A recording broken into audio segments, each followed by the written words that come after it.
Character type subgenres like the pirate, cowboy, and vampire movie have had a rough time of it since the dawn of the moving picture, enjoying contrasting periods of highs and lows. When they're in, you can't seem to escape them. When they're out, it can be a decades-long struggle to get even the best script put into production. Vampire films saw their last peak during the late noughties and early tens, when Twilight swept across the globe, hoovering up tweens, teens, and adults alike with a fangless brand of bloodsucker that focused on romance over horror. While other properties helped to compound and propel this trend, it had all come crashing down by the mid-tens, and these creatures of the night went into hibernation. While some of us thought this would keep vampires out of the zeitgeist for decades, the 20s have shown a renewed appreciation for the darkness, offering up 100 new ways to enjoy Dracula and company without needing to exhume Bella and Edward. So with that in mind, I'm Ellie for What Culture, and here are the 10 best vampire movies of the 2020s so far.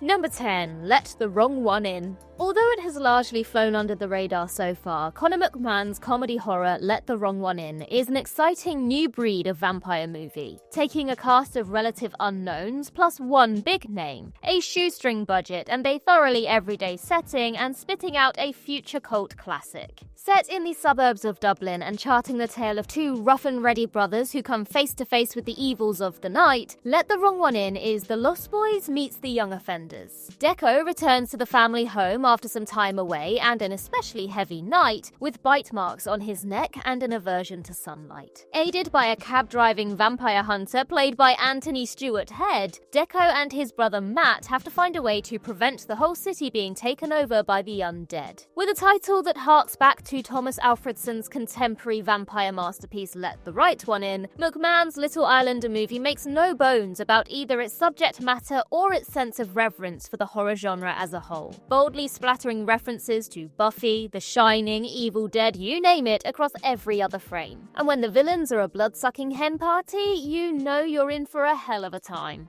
Number 9. The Last Voyage of the Demeter. Andre Overdahl returned to the Dracula legend 2 years ago with a new angle on an old story. Adapted from the chapter The Captain's Log in Bram Stoker's original novel, the film seizes upon what many consider to be the most skip-worthy segment of the story, the sea voyage from mainland Europe to the UK, focusing on the characters and their experiences as they come face-to-face with the original villain in his most ghoulish and bat-like form to date. Little attention has been given to this segment of the story in the past, as it is literally a connecting sequence designed to swiftly convey the Count from his homeland to our shores, where the real evils can be unleashed. And this may in part explain why the project languished in development hell since the early 90s. Nonetheless, Overdahl manages to mount a firm tension throughout and craft a chamber piece quite unlike any other, one that puts many of the previous Dracula movies to shame.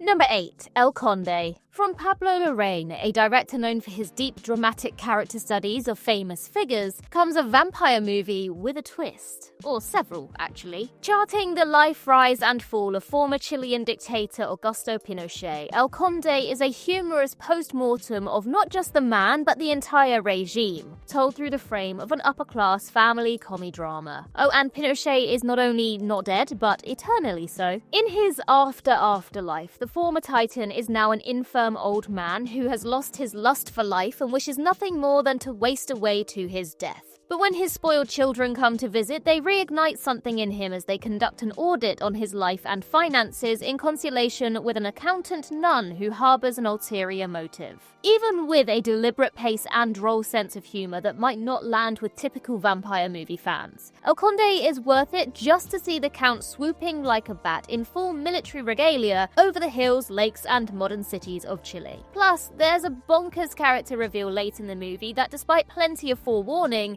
is still a side-splitting shock, closely followed by an even wilder twist. Number 7. Jacob's Wife. Scream queen and all-round horror icon Barbara Crampton has been steadily working away in the genre since the mid-80s, and despite the modest scale of its production, she brings her all to Jacob's Wife, the small-town USA vampire flick we didn't know we needed. Travis Stevens' movie slides us into Anne's life, in which her marriage to small-town pastor Jacob has taken its toll. Gone are her days of living wild, replaced by the kind of suburban malaise we might expect to find in a Michael Cunningham novel. Thus, a close encounter with vampire Wraith the Master injects a new joie de vivre into her existence, going deep on Anne's struggle between her newfound late-in-life transformation and the expectations of those around her. Far from being a stiff-lipped melodrama, Jacob's Wife is a romp and a half, as we witness the warts-and-all arrival of Anne's sexual and social liberation. Consistently surprising and amusing, the film never settles for the easy narrative choice. Indeed, would any of us have guessed Anne's pastor husband would help her abduct a fresh corpse and string it up like a blood bag in their kitchen? Or that he would catch her masturbating at their window? Granted, its limited budget makes itself apparent at times, but when the acting, dialogue, and story are this refreshing, we can forgive these minor indiscretions. Number 6. Abigail. While it didn't surpass expectations at the box office, Matt Bettinelli-Olpin and Tyler Gillette's vampire horror Abigail did prove once again that the director duo know how to put together a genre movie that hits all the right buttons. The film opens on an elaborate kidnapping in which a ragtag team of rogues storm a mansion and abduct Abigail, the 12-year-old daughter of a legendary underworld don, demanding a $50 million ransom for her safe return. However, once holed up in their hideaway, the group discover that all is most definitely not as it seems. The house is a prison, their boss is nowhere to be found, and that little girl they abducted, she's a centuries-old vampire. Turning a kidnapping crime thriller into Home Alone for the coffin crowd, Bettinelli-Olpin and Gillette unleash an onslaught of horrors as Abigail uses her new housemates for target practice, prancing around in her ballet dress, decapitating fools, and working some lesser-seen subordinate puppet powers. The main characters are colourful, the villain a phenomenal new take on the vampire nemesis, played far beyond her years by Alicia Weir, and the movie doesn't miss a step in its dance to a blood-drenched conclusion that will leave you gasping for a sequel.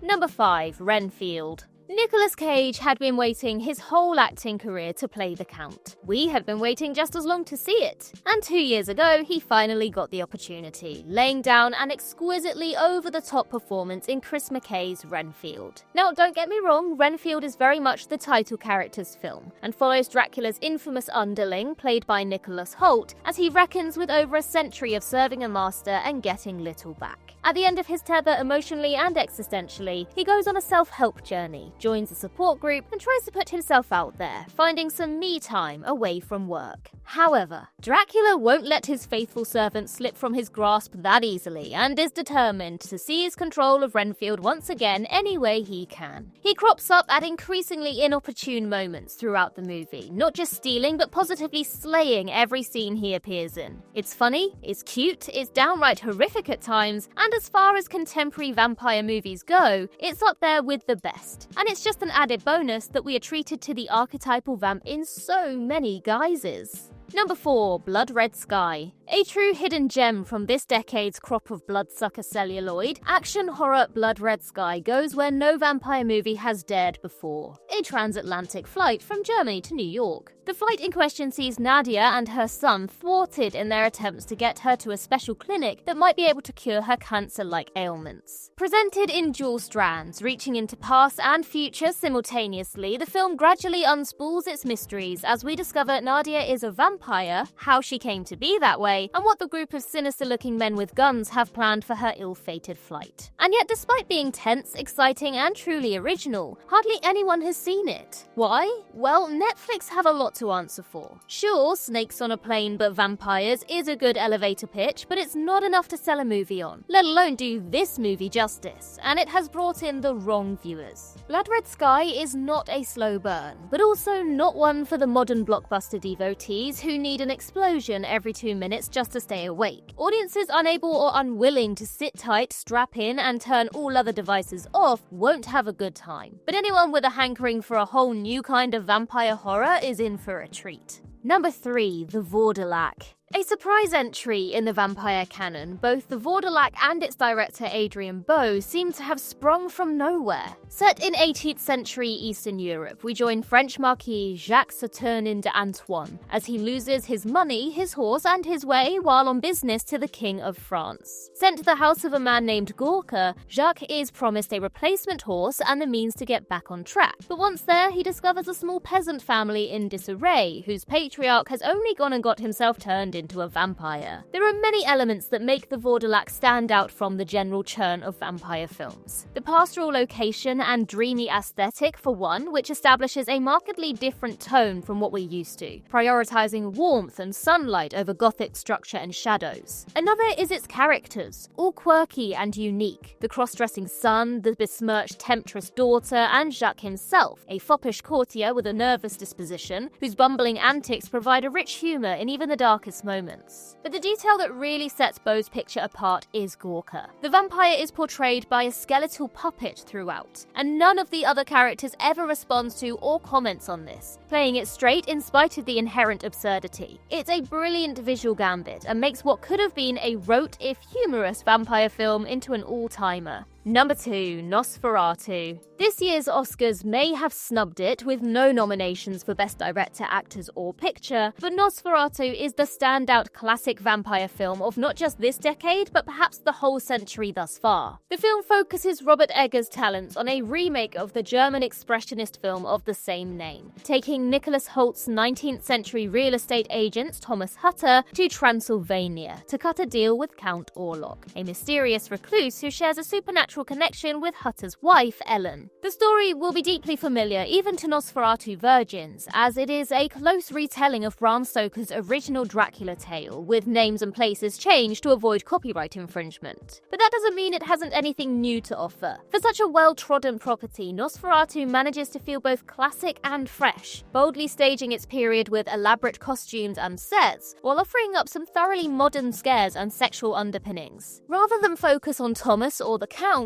Eggers makes Ellen the center of his story, and Lily Rose Depp delivers time and again in the performance of a woman blighted by her own sexuality, fighting for control of her life. The film is stunning, the performance is breathtaking, and there is no doubt that this is one vampire flick you will be returning to for years to come. Number 1, Humanist Vampire Seeking Consenting Suicidal Person. Indie vamp flick Humanist Vampire Seeking Consenting Suicidal Person came out of left field in 2023, offering up a coming-of-age story for those who prefer dark corners, black clothes, and blood bag snack packs. The horror comedy touches down in the east of Canada, where the common tongue is French, the culture American adjacent, and vampires are bedded in component of their society. Teen vampire, Sasha, is set to live with her cousin in order to get over her moral qualms about chowing down on humans, where she stumbles upon the answer to her problems: suicidal schoolboy Paul. But whether she can get her teeth out and bite him is another matter. The film adopts Twilight's basic concept, the conscientious teenage vampire, and pairs it with a soft, moody, super cool aesthetic and the vibe of a quirky late noughties, early 10s rom-com. It definitely dips into themes of suicide, eating disorders, and